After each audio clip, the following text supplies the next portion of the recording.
Hey everyone, welcome back to my YouTube channel, and this time we're continuing our story on DC's Dark Knights of Steel. If you're lost in the sauce, go check out the playlist, but if you aren't, let's get into it. We continue our story in the catacombs of the House of El, where the body of the king lay resting.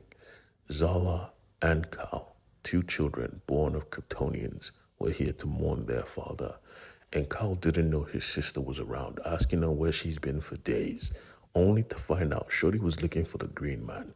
She blamed the Green Man for her father's death. She wanted revenge, but Cal was there to help his sister through it. They were siblings after all. They had to be there for each other. Harley Quinn, on the other hand, was meeting the love of her life. Well, in another universe, because this Ivy was the queen of the forest, and she was well respected.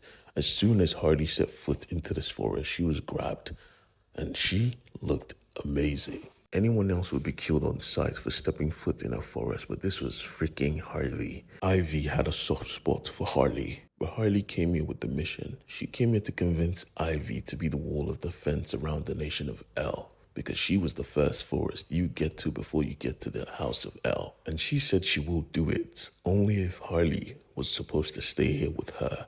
But Harley was a woman of duty, or at least in this universe. She loved Ivy, yes, but nah. She had loyalties. She had a purpose to serve. Even when Ivy said she would kill a whole army for Harley, Harley smiled and said thank you. And I know you mean it, because you are capable. But just before the peace talks could end, something was coming at incredible speeds. Ivy noticed because the trees noticed. Looking at Harley, she asked, should I bring it down? But Harley wanted to see what it was first, who it was. So Ivy took her up as fast as she could, and they saw it was the princess of the Amazons. Wonder Woman was here. But Ivy didn't even give Harley a chance to talk.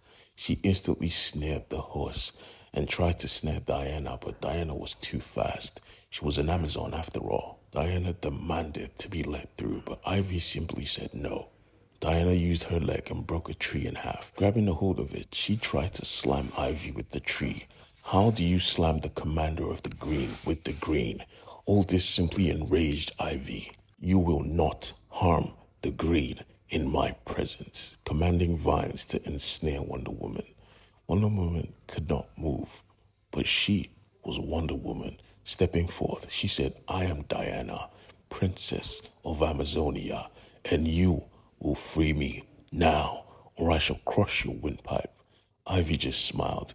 Go ahead. I can have my spores growing in your eye sockets and in your brain in a second. He was absolutely suicidal. Harley had to step in and stop all of this, because at this moment, she wanted to know why Diana was here. And the reason Diana was here came to greet her. She was here for Zala. You don't have a full-on battle without expecting Kryptonians to hear you. They came forth, and Zala demanded Ivy let Diana go. Ivy was a queen. You do not command a queen to do nothing. But as soon as Harley demanded or simply asked nicely, Ivy let everyone go. Lovebirds. Diana, on the other hand, she just wanted to talk to Zala, demanding if Zala could talk to her privately. And they did, telling Zala about the prince's death and how everyone thought she did it. She could never kill a child. That is insane. Diana said it doesn't matter because war is coming and Amazons are going to side with the storm. But she wasn't going to join the Amazons. She was going to fight with the woman she loves. Cuties. Batman and Alfred had just returned back to the kingdom and Dick came to greet them. Batman wanted to know where Kal-El was, and Dick told him it was in the forest. So Batman went to tell the prince of what he found, taking the sliver of kryptonite and riding to the forest. When he found Kal-El, he told him, and he told him the effect he had on him. Apparently, Kal-El was the only one that didn't know Bruce was his half-brother. And the second Bruce took his eyes off his half-brother, he was stabbed in the chest by the big trunk of kryptonite. It shouldn't even be possible for Kal-El to just grab it and be okay. But he seemed to be fine. Flying into the air, holding Batman's neck, all he whispered was, there can be no challengers. Turning to his side and chucking Batman to the earth like a freaking comet and flying off. He thought he had killed the Batman. And honestly, Batman could have died. But there were good Samaritans who saw him fall from the sky. It was Jonathan and Martha Kent. They didn't want to help him at first because they know the legends of Batman. He traps people that are freaky and imprisons them. But good people are always good people in any timeline. Jonathan Kent pulled out the big chunk of kryptonite, and Batman was awake. He was alive, screaming in pain. When he was done, they wanted to take him to the castle, but he said, no, no castle. I am not safe there before passing out. So the choice was made. Jonathan and Martha took him to their home, just like they did in every universe. But this time, this was Bruce. Back at the Kingdom of Storm, though, Constantine was mourning, and he wanted to be left alone, but someone didn't want to leave him. A young boy who was put in his charge. Constantine loved the king, and he loved him as a man, not a king. And this young boy knew this, but Constantine knew who this young boy was. He was a spy for the Batman. He was a Robin.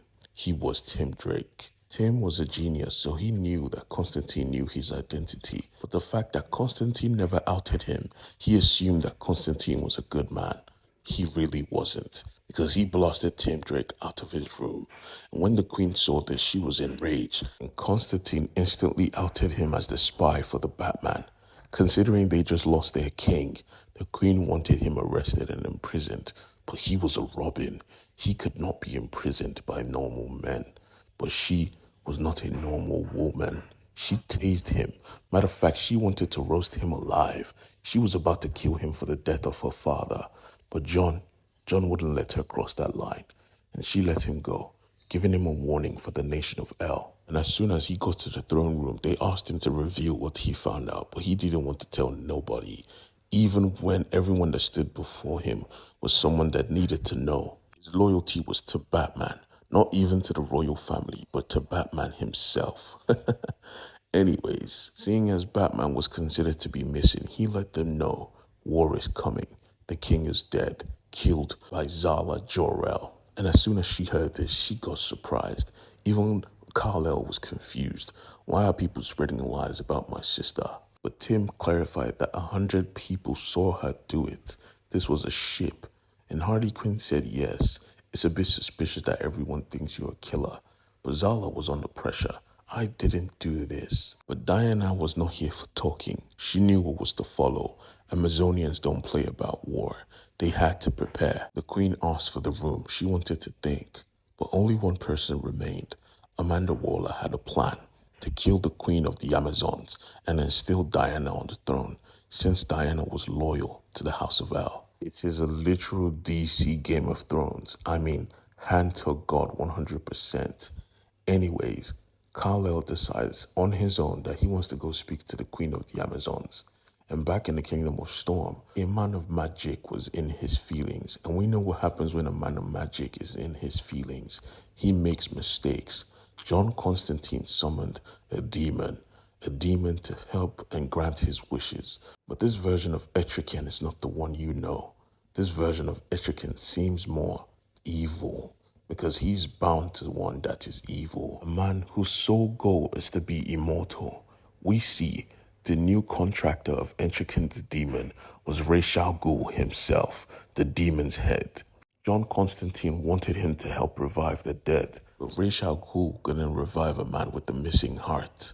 But the boy could be healed, but he had to pay the price, and the price was the children.